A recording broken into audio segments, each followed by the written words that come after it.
Howdy, folks. I'm the only person here and still slightly off screen, so let me just adjust myself over here. Hello, friends and community members. This is the first State of Alberon for 2025, the first State of Alberon ever, but this is for 2025. And because we have so much that is happening this year, and as I've been writing the announcements over the last couple of weeks, we've gotten a little bit out of control with how long that's been taking. And so I figured it made sense to condense it all here.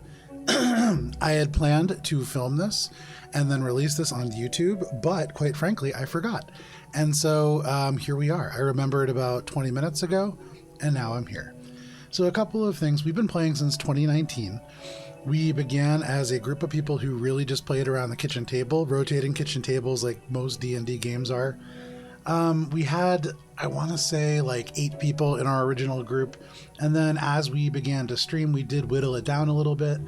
But even if it is just a few people, having people who join in every week in this kind of home game that we have is really special. And it's extra cool to be able to share it with other people. So thank you for that. I wanted to especially thank Talon, who is our community moderator, our longest supporter, and just generally an awesome human being. Talon, it's really always really fun to get to watch the replay of this every week, because then I actually get to see what you say. I don't always get to see it in real time because there's so much going on back here, but which, like, I also realized I left up from Friday, so it's just chaos back here because we had a chowder encounter. But yeah, it's really been amazing having Talon around since 2019. I'm sorry I don't get to respond more in real time.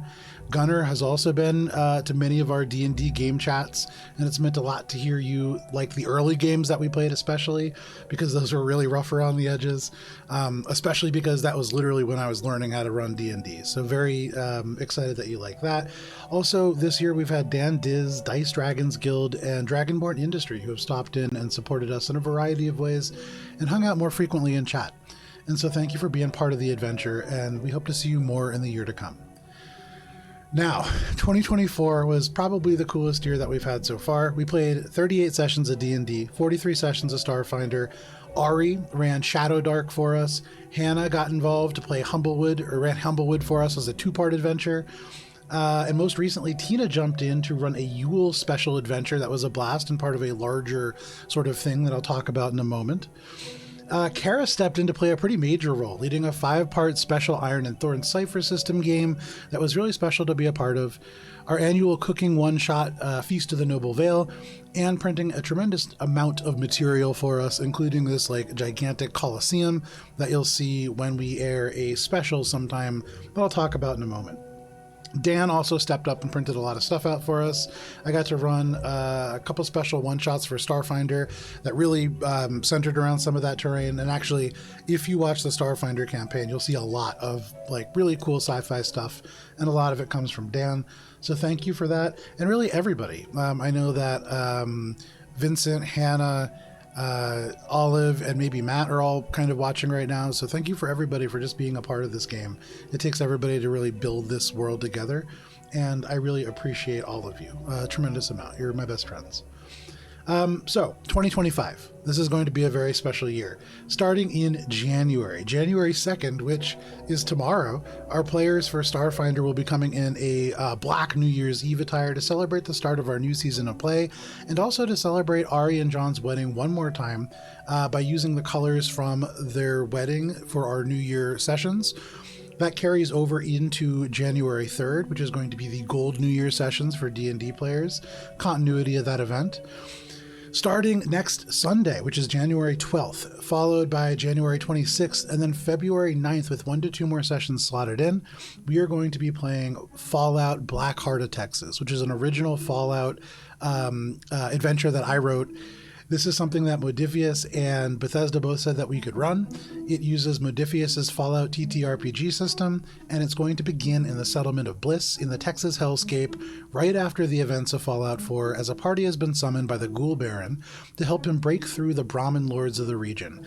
I am going to be the GM. Matt is going to be a ghoul, Vincent will be a super mutant, Hannah will be a former member of the Brotherhood, Olive is going to be a starstruck Mr. Handy unit, Kara is going to be a merchant from the town of Bliss, and then Alana will be rounding out the party as a gunslinger. So I've just been doing all of these like miniatures. We have a fully, let me turn this music down just a tad. A fully painted party almost. I'm just waiting on Kara's miniature, but it's like really cool. We have some really cool like set pieces and fun little lore tidbits that are going to fall more into West Tech. We're going to explore Neptune power a little bit. So a lot of very exciting things coming up in January. Rolling into February, actually, February 13th, Mosaic Team 5 is going to be having a prom. And so Mosaic Team 5 is being randomly matched up with a date, and then we're coming in matching attire. The winning couple is getting inspirational rerolls that night, and the title of Prom King and Queen. February 14th, Olive Starfinder one-shot Ace of Roses is a dating game show with the Starfinder rule set, where the prize is true love and an island. That's going to premiere on YouTube right before that night's D&D game, where the D&D group will be in rose-themed attire to celebrate the one-shot's release. February 20th is going to be a theme to be decided by Kara to celebrate her birthday. And then February 22nd is going to be the filming of Ace of Roses 2, the second of Olive's original dating game show. It's truly unlike anything that you've ever seen before. I had a blast playing in it. Boats are amazing. And that's all that I have to say about that. You can see that when it airs on the 14th, and then the 22nd, we're going to be filming a second session. March is going to begin a little bit on the later end of things here. March 20th is going to be our Starfinder theme.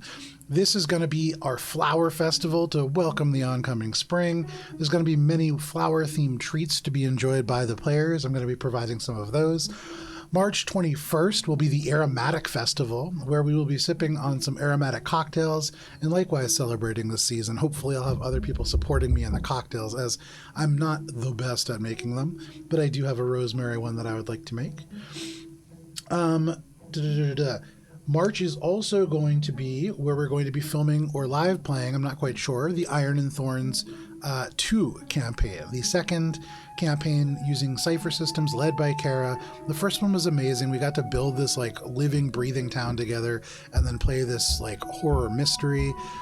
You'll be able to see the second one. We're going to be filming it in March. It is also Wheel of the Year Ostara, which is Tina's second of 8 pagan-themed holiday D&D one-shots. That one, I believe, will probably be like level 7 or 8, but that's celebrating the incoming spring season. April 24th is going to be a theme that is decided by Matt for his birthday for our Starfinder group. The 25th, our D&D group is going to be engaging in some cozy drinks, baked snacks, and shades of blue to celebrate the rainy month. April is also finally, at long last, going to see a true epilogue and resolution to Jeruxa, the Ninth Path, and Akka's fate in Adventures in Alberon, original one-shot, Greater Than Greed, which will be a level 18 adventure, just like Axe Wolf and Woe. And it is going to be something that's going to be set back in Calypsos, and we were going to find out if Akka lives or dies and the resolution of the sort of Zinni path. There will also be in April, Wheel of the Year Beltane, which is celebrating the oncoming summer. That is the third of Tina's Wheel of the Year one-shots. In May 9th, we are celebrating Vincent's birthday in a style befitting him in a D&D game. Maybe, Vincent, you could let us know what that's going to be if you know what that's going to be.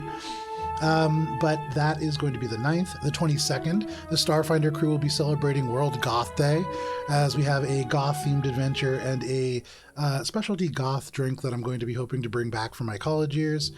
May 23rd is the Alberon Wine Festival, where we will be having available for players a selection of wines that actually inspired Campaign 1. Wines like Heinrich the Red were a wine that inspired Heinrich the character. There's going to be a variety of other things that I'm trying to get my hands on. But that will be a delightful little festival. May will also see a third season of Iron and Thorns per Kara, and so rolling right along with our Cypher system theme, I'm really excited to be a part of that. I think we're seeing most of the same players, and then I think there might perhaps be one more spot. And then in June 20th will be Starry Night theme for our D&D group to celebrate the summer solstice. The 26th will be an alien theme for our Starfinder group. There are many ways to interpret that. We'll talk a little bit about what that's going to look like. June is also going to see the first probably 3 sessions of a cute and cozy anthology that I'll be running in an Undermined or probably like it's an undetermined system. I'm leaning towards kind of brewing my own that'll be a little bit easier, but it's going to be called Starfall Cove. This is going to be a very cute and cozy series of adventures around the always summer town of Starfall Cove. The stakes are not as high as our traditional adventures, but the players will allow this small town to grow and thrive as they help their neighbors tame the wilderness and become their version of paradise. This is going to be one part Stardew Valley, one part Stonehearth. It's a unique take on the TTRPG genre, and yeah, we're going to see how that kind of lands. It will also have Wheel of the Year, Letha, which is celebrating Midsummer, the longest day of the year, with Tina leading that adventure as part of Wheel of the Year. That is going to be the fourth, I believe, of the Wheel of the Year anthology. That brings us to July. Woo, this is a lot. July 11th is Alana's birthday theme. Alana will let us know what that theme is going to be. July 17th will be Ari's birthday theme. And then the last week of July and first week of August, we will be off for the summer. But my goal for this summer is, while we are gone, to have our channel streaming replays of the entirety of our D&D Campaign 1 and Starfinder games. We actually have enough material, I believe, to run the entire span back to back to back, never take a break, never have a repeat. And you'll never, we still won't get all the way through the Starfinder campaign. So that is going to be during our summer break. That is my goal. In August, after we return from our break, Iron and Thorn Season 4 will be filming. August 7th, we are going to be having a Lighthouse and Lobster theme. Woo. August 8th is going to be, because we had a celebration of dogs last year, and this is a cat household. You've seen and definitely heard Oreo, and we have Suzu as well. We're going to be having a cat celebration. It is also going to be Wheel of the Year. Oh God, this is the one I dreaded.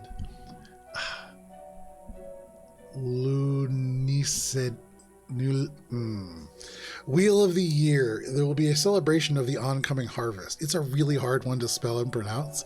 So I like practiced it before we started, but again, I had 25 minutes to prepare. That is going to be the 5th in the Wheel of the Year celebrations. That brings us into September. September, I will be running an anthology called Stoneguard, the Ashbringer Chronicles. This is going to be a 4-part game where players will ultimately decide who wrests control of Kol Taram away from the ruling powers in the wake of the Purple Dragon Kindscale's fall. This will be set shortly after the end of Campaign 1, perhaps even during the final days of Campaign 1, and will take place in Kol Taram, and yeah, it's really going to be kind of like a thriller, I hope. I'm hoping. I'm writing it, so I'm hoping it's going to be a thriller. But knowing the players, it may end up being kind of like a Monty Python thing. We'll see how it ends up landing. But I'm very excited for that. It's something I've been planning for some time. I thought about doing it as an audio drama. Ultimately, I think because of some of the ways in which I want to build things, I think we're going to do it just in person. After the Stoneguard Ashbringer Chronicles, September 18th, we will have a theme for Olive's birthday just a few days after the 18th. September 19th is going to be a merfolk theme to switch up from Talk Like a Pirate Day, because I think we did pirates last year. We will also be celebrating, I just wrote will be celebrating after that, and I'm not sure why. September 19th, no, just did that one. I'm almost there, guys. Wheel of the Year Mabon is going to be celebrating the harvest season. I don't know if that's how you pronounce it. I'm doing my best here. But that is going to be a little bit closer to like a sort of autumnal themes. In October, I believe the 31st falls on Friday. And so that means that we can have an entire Halloween. We're going to have Halloween taking place on Friday. Both parties that week will be able to come in whatever costumes you want to wear. It's going to be truly a Halloween theme. We'll have lots of candy. We'll try to get everybody all hopped up on sugar for those sessions. It'll be a great time. And then we'll have Wheel of the Year Samhain, which will be a finale to Tina's 8-part adventure, celebrating the beginning of winter. November, for the holidays, I'm hoping that Kara will be leading us on Feast of the Noble Vale, the 3rd course. But whenever Kara is unavailable to do that, I definitely have an idea for a Feast of the Noble Vale that I would like to run. So there will be a Feast of the Noble Vale. Worry not. And then in December, on top of whatever else we'll do, because November and December are so far away, still have to figure the themes for both of those out. I am going to be running a holiday story. where a group of adventurers whose actions have led to dire consequences are visited by the ghost of their patron. Then, the ghost of adventurers' future and the present, and then finally, for a chance at redemption, the ghost of adventures past. And that will be a holiday-themed one-shot that will be in the style of A Christmas Story. But something that I've been working on in the background for a little bit, and I'm excited to bring to everybody for the holiday season next year. This is absolutely like a incredible sort of series that we've been having. I'm really excited for the year that we have coming ahead. I think for every month in the next upcoming year, outside of our regular campaigns, we're going to have at least one shot or a special event or anthology happening every single month. We're going to have a dress-up event, it seems like every other week at least. Please help us make this year special by celebrating and inviting other people to join in this adventure. The support from Twitch and YouTube helps us do some really cool things, like pay for amazing art for things like tarot cards or a D&D party. We have a lot of cool things that we've been able to do because of support from people like Talon and Dan and everybody else who tunes in from time to time and just doesn't say anything. We appreciate everybody's support, though. Finally, 2025 will likely be the end of our Starfinder game, though the group takes its time, so sometimes it's really hard to tell. I mean, I wasn't expecting to be 120 sessions in, 125 sessions in, and still not really have the end in sight. But here we are, robbing casinos and just doing normal things. So I apologize for my pacing, but in the conclusion of our Starfinder campaign, or after, we will likely be taking a 2 to 4 week break sometime near the end of 2025 as I build out in a 1991 Manhattan and the boroughs for a Vampire the Masquerade game to take its place. Thursdays at 6:30 p.m. Eastern Standard Time. We'll talk about the timing, but many, if not entirely familiar faces, with the possibility of perhaps some new folks joining us on Thursdays. People's lives change around, and so some people are busy. We'll figure that out a little bit closer to the timing, but I'm really looking forward to this next epic tale. This is something that I lived in New York for a while, and so it's a place, to say near and dear would be lying. It's a place that I vowed never to return to, but I'm excited to bring everybody into one of the darkest places that I could imagine. But for everybody, thank you so much for watching, for playing along, or for just saying hello. Please, everybody, have a great year, stay safe, and we'll see you soon. In fact, we'll see you tomorrow at 6:30 p.m. Eastern Standard Time for our Starfinder campaign, and then on Friday at 7 p.m. Eastern Standard Time for our D&D campaign. But please stay safe. We'll see you later. Goodbye.